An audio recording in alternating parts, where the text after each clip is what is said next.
Hello, I'm Ngọc Duy and your guide to today's news. Let's take a look at the most important events making waves today.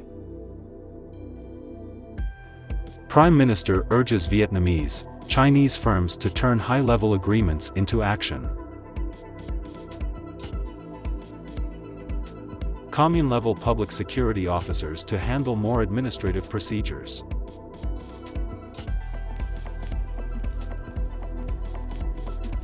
The Vietnam News Agency joins hand in community healthcare in Binh Phuc province.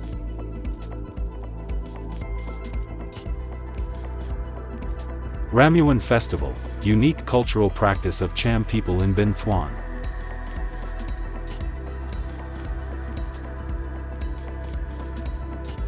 Dong Thap promotes traditional crafts.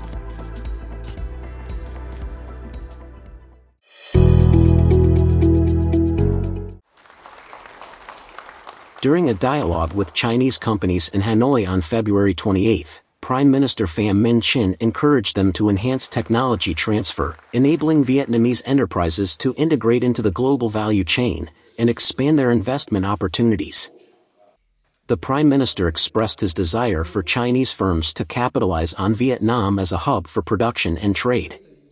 He affirmed Vietnam's commitment to protecting the legitimate rights and interests of businesses, ensuring equal access to policies, and fostering a pro-business environment.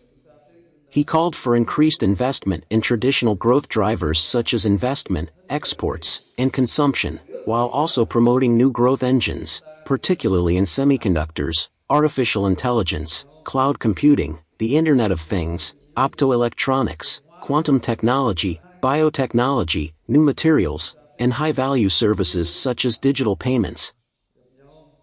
Chinese enterprises were also encouraged to provide valuable insights to help Vietnam refine its institutional framework and share expertise in smart governance.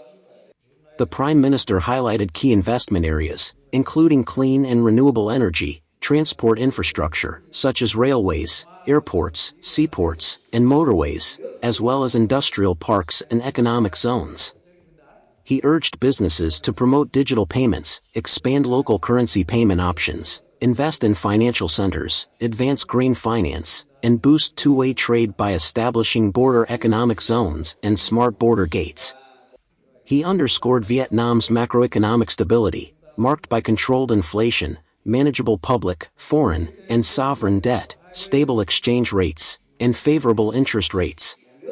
He also announced Vietnam's target of achieving 8% growth this year, paving the way for double-digit growth in the coming years.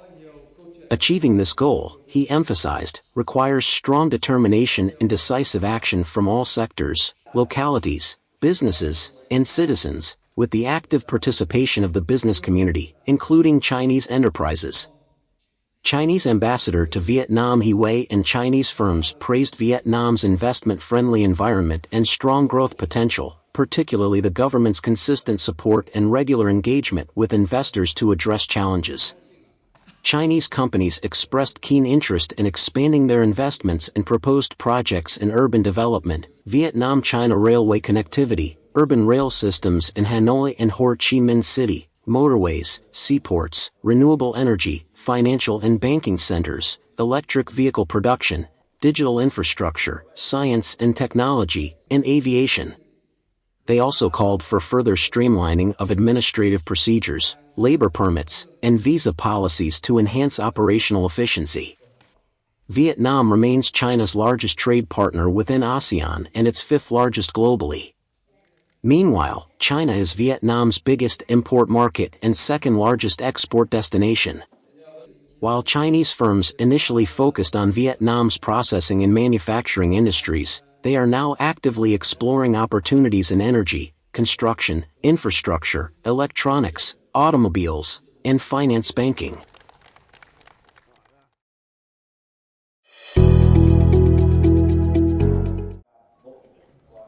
Commune-level public security officers will take on a greater role in handling administrative procedures for citizens and businesses. The Ministry of Public Security announced at a press brief on February 28th. As part of the ministry's new structure, district-level division of public security will be dissolved, and the ministry will take over 5 key state management tasks from various ministries starting March 1st. These include cybersecurity, aviation security, drug rehabilitation and post-detoxification management, driver's license issuance, and judicial record services. The shift to a two-tier local police structure at provincial and commune levels aims to strengthen frontline forces and bring them closer to local people. The commune-level public security force will maintain grassroots security while directly managing a wide range of administrative services. Of the 53 functions previously handled by district-level public security officers, some will now be assigned provincial officers, while others will be transferred to the commune-level force. Each commune public security unit will have at least 12 officers, and their chiefs will gain additional authorities.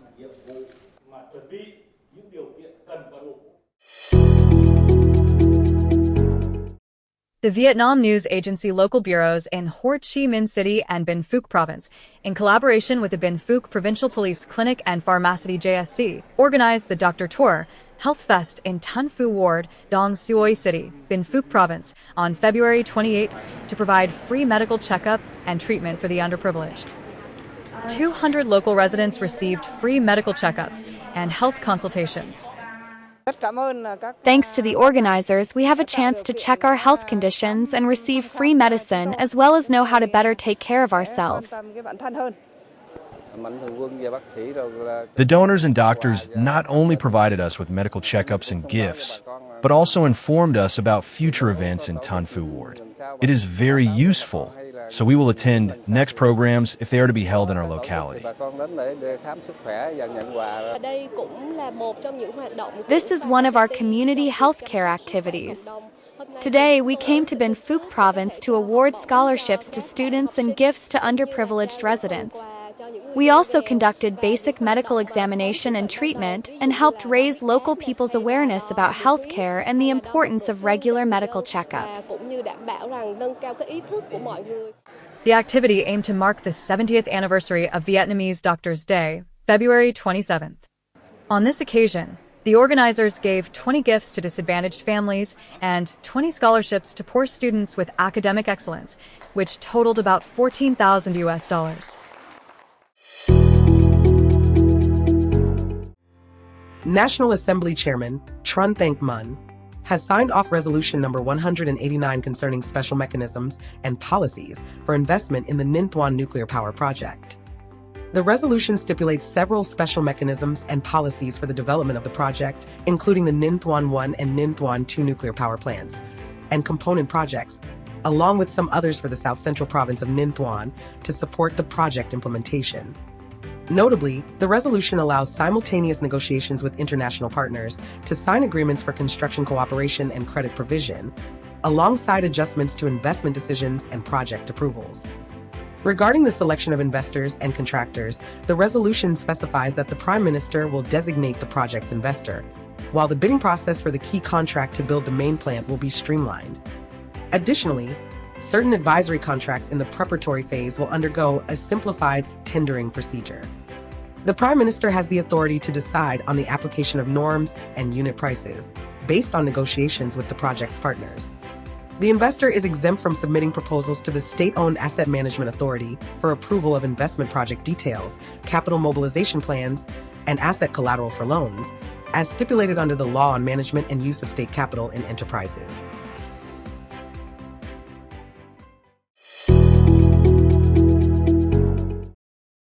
Lai Vung is home to various traditional crafts, such as fermented pork sausage making and boat building, both of which have been recognized by the Ministry of Culture, Sports, and Tourism as National Intangible Cultural Heritage. However, the rapid advancement of society and technology has significantly impacted many traditional craft villages in the region. Our products once supplied multiple cities with demand exceeding supply. A weaving group of 60 members has now dwindled to a few.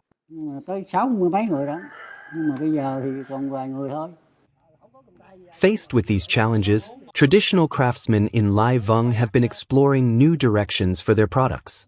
Many farmers in Tan Duong's Bougainvillea craft village have been collecting and cultivating new Bougainvillea varieties, while artisans have started crafting miniature boats to sell as souvenirs for tourists.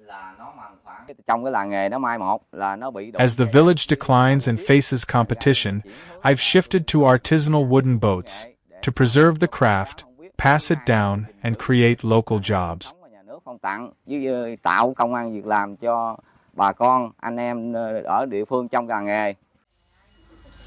Meanwhile, Lai Vung's fermented pork sausage producers have been investing in machinery and infrastructure to improve product quality, focusing on packaging and labeling design. As a result, this craft has thrived for over 60 years. Currently, the district is home to over 20 fermented pork sausage production facilities, producing hundreds of thousands of rolls daily.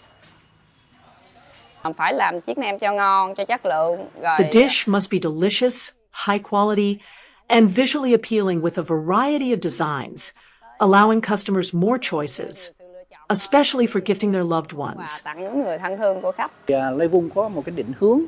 Lai Vung plans to organize a weekly craft village gathering where all local craft villages can introduce their products and showcase their value.